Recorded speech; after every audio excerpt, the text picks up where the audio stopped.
बीड जिल्ह्यात खंडणीची केस दाखल झाली। संतोष देशमुखांचं जे हत्या प्रकरण आहे ती ही केस आपण बघितलं की बीड जिल्ह्यातील पोलीस स्टेशनमध्ये सुरू आहे आणि बीड जिल्ह्यामध्ये वाल्मिक कराडचं जे जाळं आहे ते फार मोठ्या प्रमाणात आहे आणि वाल्मिक कराडच्या मर्जीतले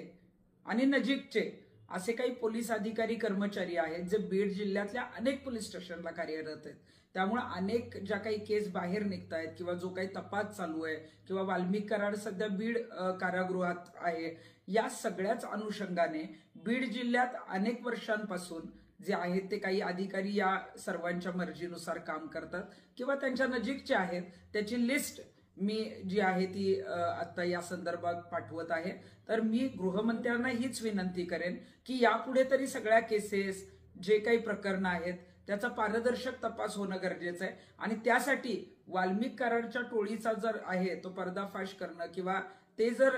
पूर्ण थांबवायचं असेल तर या सर्व पोलीस अधिकाऱ्यांची जी आहे ती बदली बीडच्या जिल्ह्याच्या बाहेर करणं गरजेचं आहे। आणि आम्ही सांगतोय म्हणून नाही तर गृहमंत्र्यांनी या सर्व पोलीस अधिकारी कर्मचाऱ्यांची सखोल